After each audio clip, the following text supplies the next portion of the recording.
Hola, buenas tardes, bienvenidos a un nuevo programa de Agenda Pública, Conversaciones de Actualidad. Hemos estado viviendo semanas muy convulsionadas, probablemente a usted de alguna manera o de otra le ha tocado vivir esta movilización nacional, esta protesta nacional que se ha desarrollado desde el 16 de octubre, dicen algunos.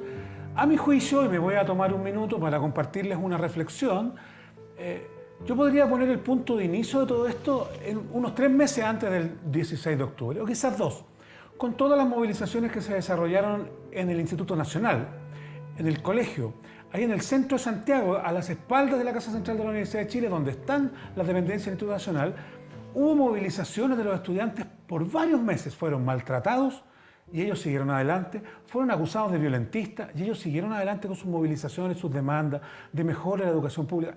Pocas veces se escuchó el pliego de demandas que tenían. Dicen que el alcalde de Santiago ni siquiera los recibió para atender el pliego de petitorios que ellos habían planteado, entre los cuales estaban mejoras de los baños. Habían cosas bastante sencillas, por decir de alguna manera, que era posible hacerse cargo y con una pequeña inversión, que siempre es dolorosa, por cierto, para los municipios, pero una pequeña inversión, haber salido adelante. Pero eso no fue posible y peor aún, fueron reprimidos.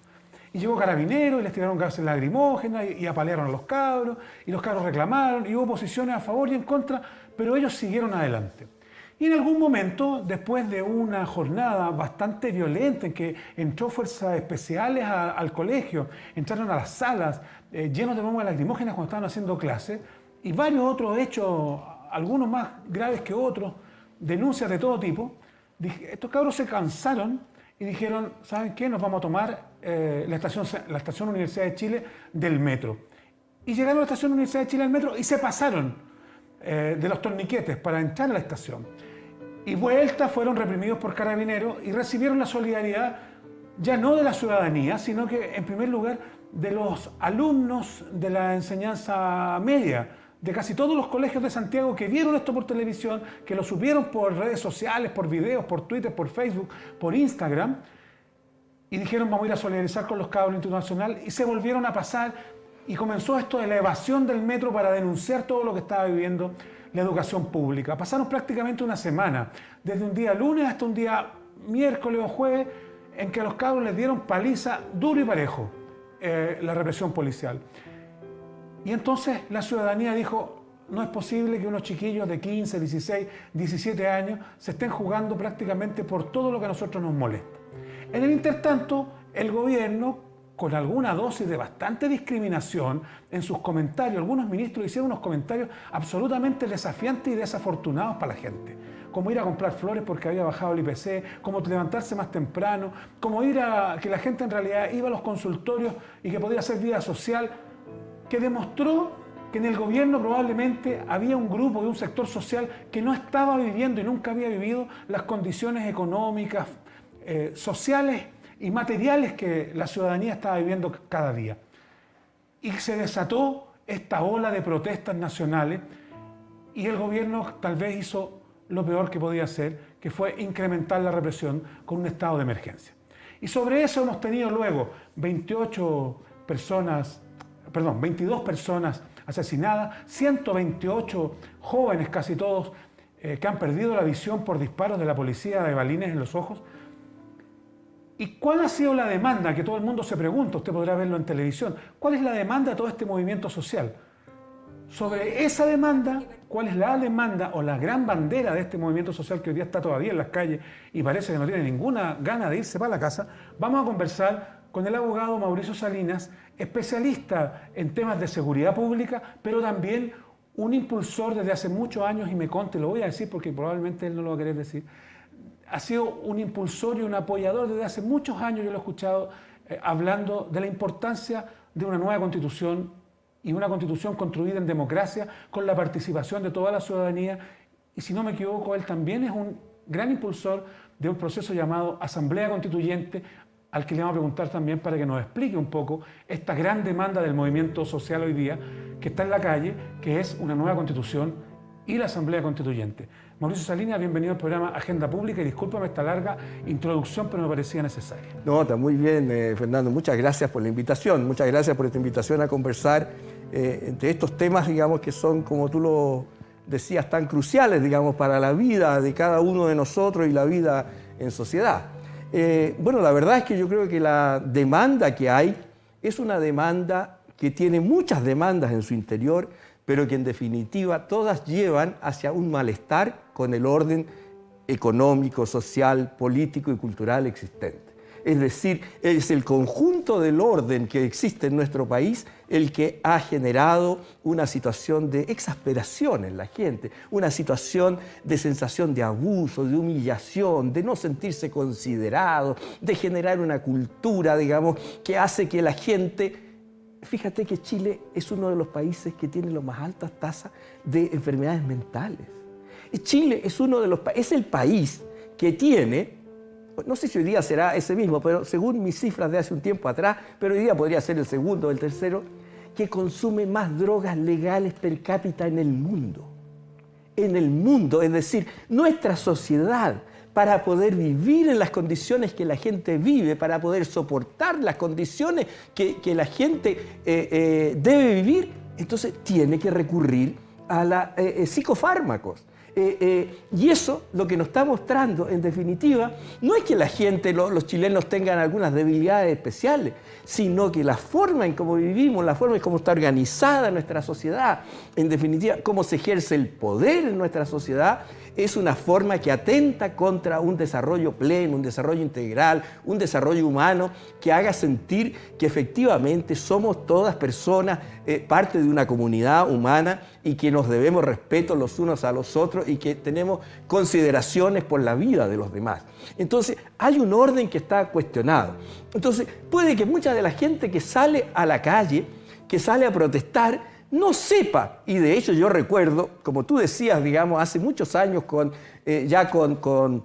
yo me sumé porque fueron ellos básicamente los que comenzaron con un movimiento que se llama el Movimiento por la Asamblea Constituyente, como son un gran abogado, un colega muy querido, muy respetado, como es Roberto Garretón, que fue el director jurídico de la Vicaría de la Solidaridad, y con él y con Gustavo Ruz, un sociólogo, digamos, también muy conocido, que comenzamos a generar un movimiento en pro de una asamblea constituyente, porque veíamos que había dos problemas, ¿no? Que la gente en general puede que no los vea así, porque esto significa racionalización, significa que hay que pensar en cosas que están en los libros. La gente no tiene para qué saber eso, es decir, la gente no tiene para qué saber que habla en prosa para poder hablar. La gente habla nomás. Y son los expertos en lenguaje los que dirán que hablen prosa, que hablen poesía, digamos. Y entonces, claro, pero la gente lo que está haciendo es hablar. Y lo que la gente aquí manifiesta es el malestar con el orden existente. Entonces yo, mira, aquí hay dos problemas. Hay un problema que hay que cambiar el orden existente y la petrificación del orden existente se conjuga jurídicamente en la máxima norma que rige la vida nacional, que es la Constitución Política del Estado. La Carta Magna. La Carta Magna, la Constitución del Estado. Y si hay un malestar para hacerlo, precisamente porque fue una Constitución impuesta, porque fue una Constitución que se hizo, digamos, a la medida de un dictador, entonces, si hay un malestar con eso, además tiene un problema, digamos, que las cosas que dice son las que provocan esta sensación de desagrado, de malestar, de injusticia, de atropello, de humillación. Entonces, lo que hay que hacer es que la ciudadanía, que es la depositaria de la soberanía, es decir, entre todos nosotros, desde que dejamos de decir que el poder viene de Dios y dijimos somos los seres humanos los que vamos a definir para dónde queremos ir, entonces, que sea la ciudadanía la que lo haga. Y para eso, la práctica, desde la existencia de las constituciones, la primera de las constituciones, la Constitución de Francia, la Constitución de Estados Unidos, se hicieron con asambleas constituyentes, digamos.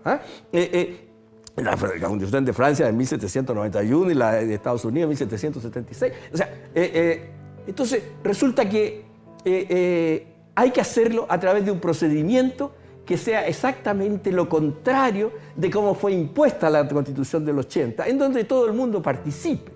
Que no es lo mismo que hacer una constitución mediante el consenso de los que se dicen que son los representantes de la gente, porque eso significa, porque en una constitución que hagamos entre todos, lo más probable es que van a haber algunos que no les va a gustar. Bueno, pero es que no podemos hacer una al gusto de todos. Lo que sí tenemos que asegurar es que haya una participación democrática y en condiciones igualitarias para participar en la elaboración de esa constitución, es decir, para que esa constitución la gente pueda decir, la ciudadanía, nosotros podamos decir, esa es la constitución que nosotros acordamos tener y por lo tanto es la constitución que nos debe regir. Y entonces tener respeto, que tenga legitimidad, pero el orden actual, precisamente cuando es desafiado por la ciudadanía, porque no ve salida, porque el sistema político está cerrado, porque fíjate que el principal ideólogo de la Constitución de 1980, que es la que nos rige, digamos, más allá de que Lago haya dicho que el 2005 hay otra Constitución y hoy día todo el mundo, tanto es así que hasta si uno entra al Congreso Nacional, a la página de las leyes, no va a encontrarse con la Constitución del 2005, se encuentra siempre con la del 2080, porque está claro. Bueno, el principal ideólogo, el principal creador, digamos, ingeniero de la Constitución fue Jaime Guzmán. Y Jaime Guzmán dijo casi textualmente, tenemos que hacer una constitución de tal manera que si mañana llegan a gobernar los que son nuestros adversarios políticos, no puedan sino hacer lo mismo que hacemos nosotros. Es decir, una constitución que de partida tiene una trampa porque tú, aunque ganes, pierdes.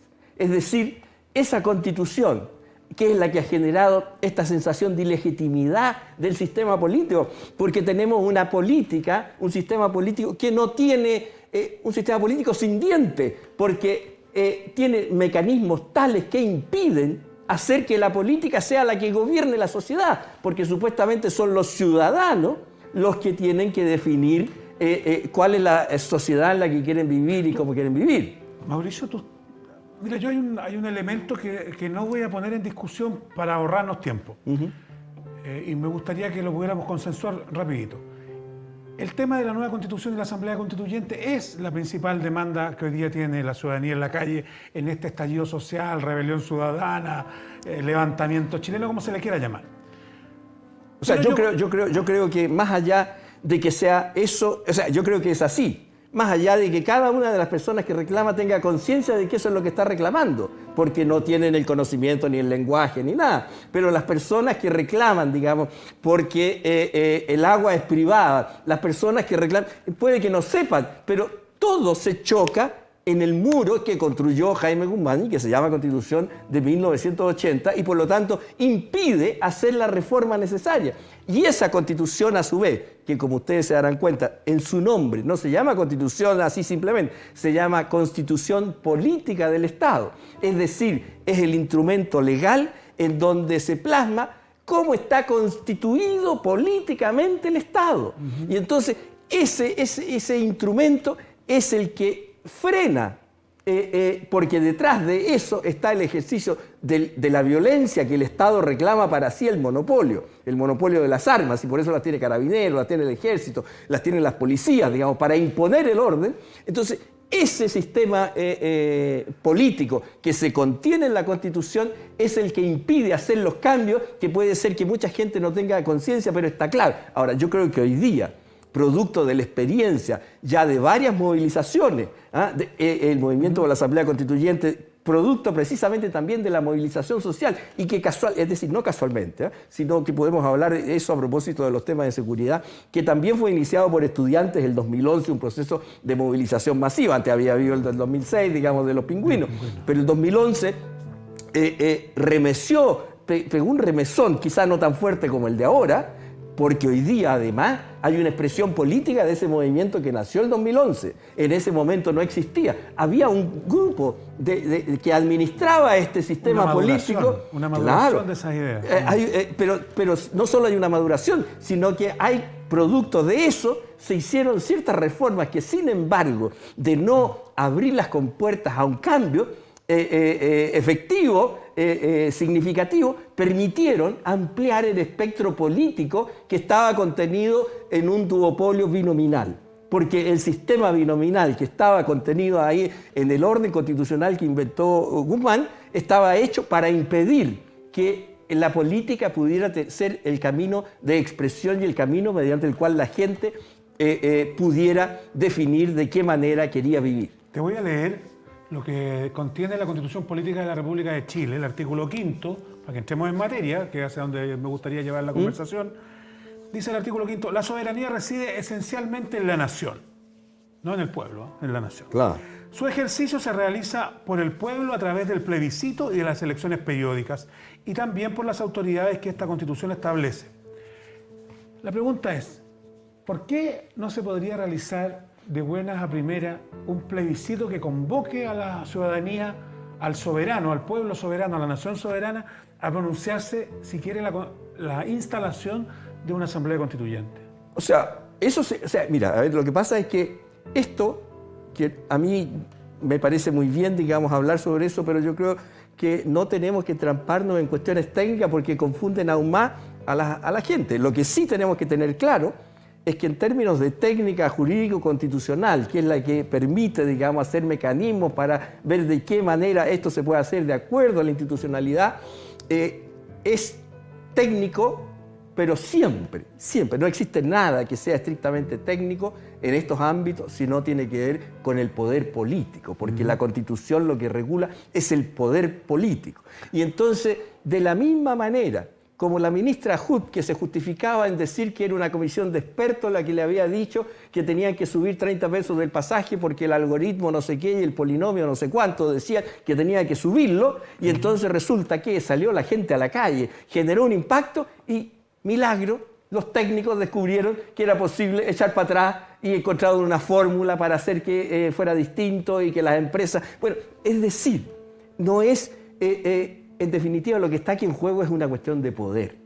Y lo que ocurre es que el mecanismo diseñado por Guzmán es un mecanismo que hace que sea necesario acumular tal poder institucional para realizar las vías que ahí están, que es lo que de alguna manera un colega constitucionalista muy conocido y que ha sido muy impulsor del tema de la Asamblea Constituyente, como es Fernando Atria, lo ha llamado los cerrojos de la Constitución, porque tiene mecanismos que hacen que sea, desde el punto de vista normal, casi imposible obtener una cuota de poder no social, porque está claro que está el poder social. El tema es cómo ese poder social se transforma en poder institucional.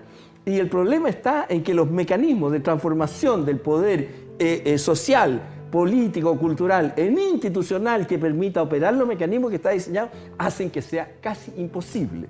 Por eso es que un primer paso fue el término del sistema binominal. Entonces lo que quiero decir es que se puede hacer una asamblea constitucional si se acumula un poder, de la misma manera como se podía bajar el pasaje del metro, si acumulamos una fuerza significativa, digamos, y lo hacemos de una manera en que la demanda por una transformación en este ámbito sea irrebatible.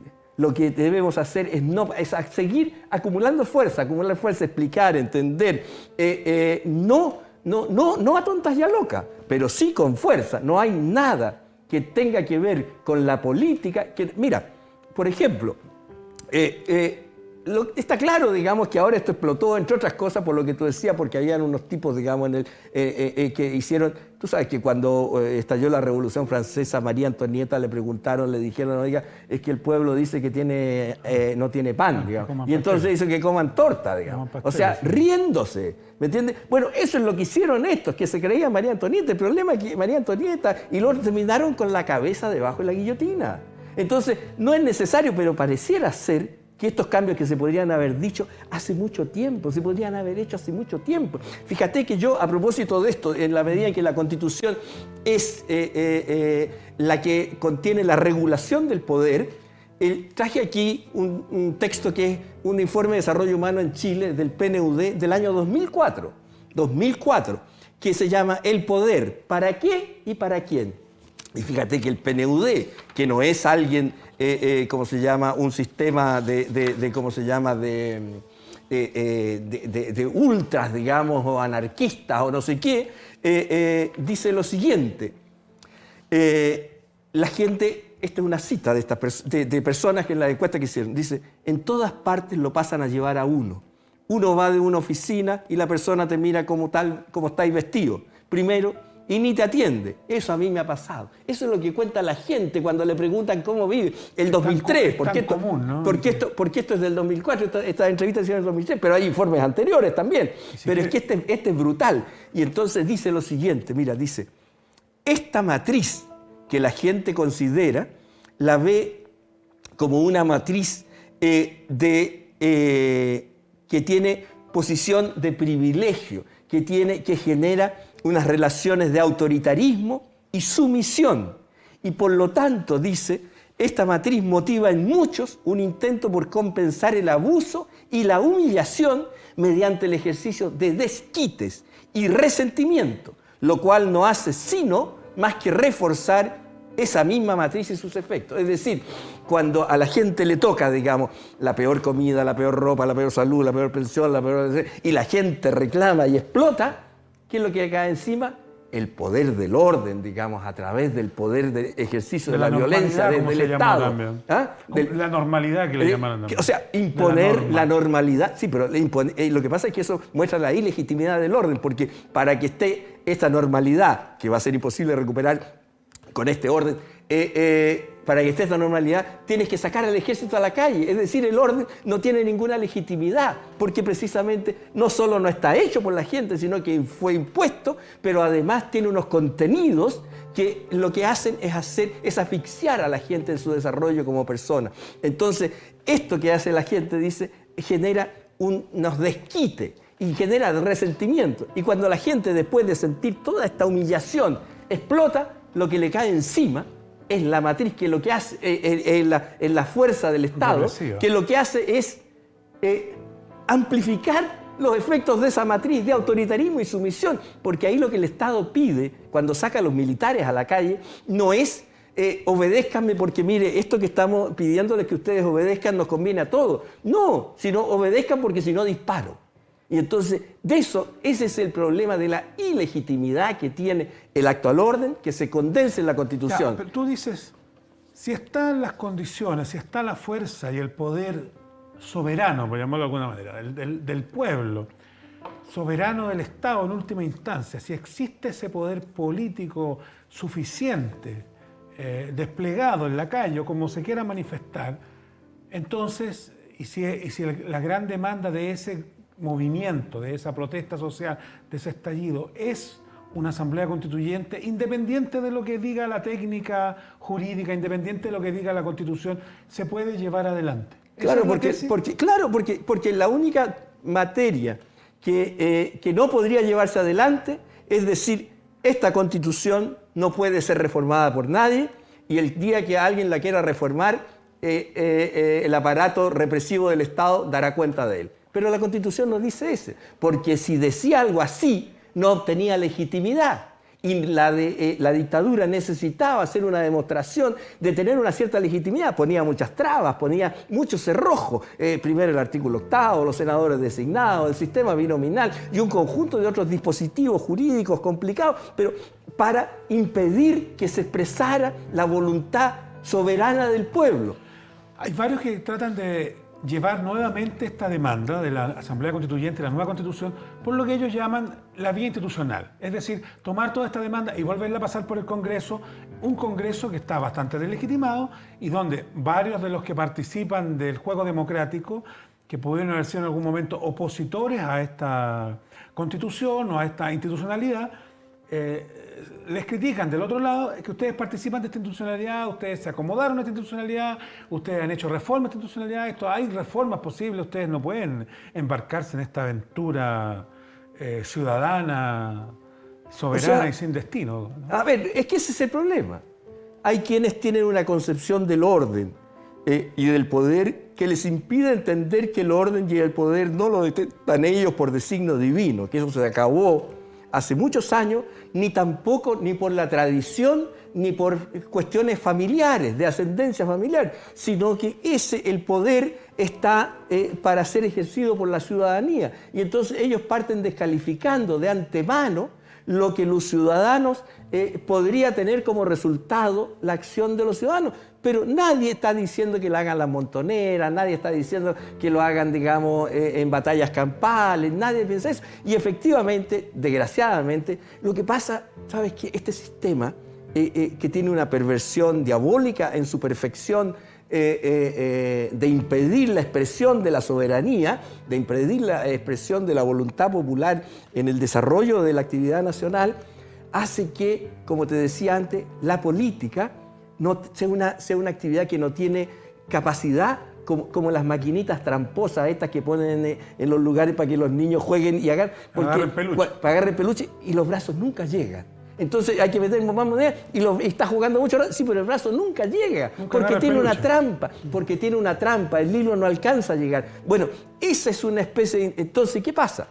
Cualquier persona que llegue al Parlamento con la intención de provocar algún cambio, aunque sea positivo, no lo puede hacer, porque no se puede hacer el tipo de cambio que se necesita porque lo hagan 5, 10, 15 parlamentarios. Te quiero pedir que en los últimos 3 minutos que nos quedan, lastimosamente el tiempo se va volando, te quiero pedir en los últimos 3 minutos que tratemos de hacer alguna luz de cómo podría ser un proceso constituyente. Bueno, así se llamó el otro proceso anterior con el gobierno de Michelle Bachelet. ¿Cómo podría ser una convocatoria, una asamblea constituyente? El proceso constituyente es lo que se denomina en términos de técnica jurídico-constitucional los procesos de elaboración de una constitución política de un Estado. Entonces se llama proceso constituyente, ya sea este o el que usaron en Brasil, o que usaron en Argentina, o en Venezuela, en Colombia, en cualquier parte. Entonces ese es el nombre genérico, que es al revés de esto que le llamamos con papel confort a una cosa que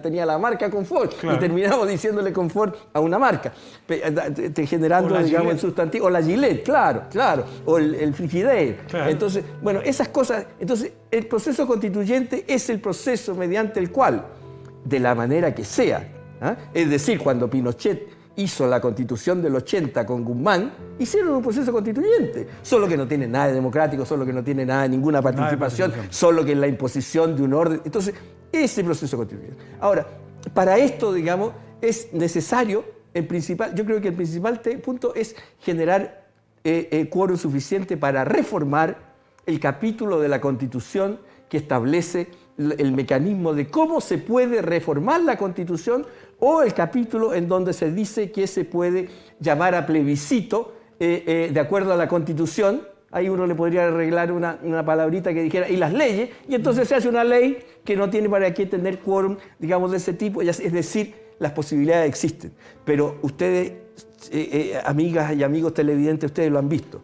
Si la gente está en la calle, si la gente expresa su voluntad y su poder, entonces eso provoca impacto en los mismos que durante mucho tiempo no han querido hacerlo. Entonces sabemos cuál es la receta. La única manera de transformar esto es ejerciendo presión social, ordenada, pero presión, fuerza. No hay proceso constituyente, ni aquí ni en ninguna parte, que no tenga que ver con la fuerza social detrás de ella, que se transformará en fuerza política y en fuerza institucional a partir de un proceso constituyente. Mauricio, la última pregunta para los 30 o 40 segundos que nos quedan.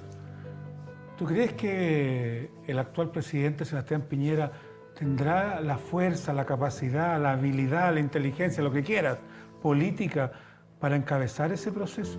O sea, yo creo que es muy difícil, porque tenemos que entender que el poder está al servicio de un sistema económico, de un sistema social, de un sistema cultural, y quienes hoy día gobiernan son parte, no digamos de los ricos, sino de los riquísimos y poderosos, es decir, de los que han sido beneficiados, y muchos han construido su fortuna al alero de este proceso, digamos, establecido en la Constitución del 80. Entonces, su función es más bien impedir las transformaciones, su función es más bien hacer de tapón para las transformaciones.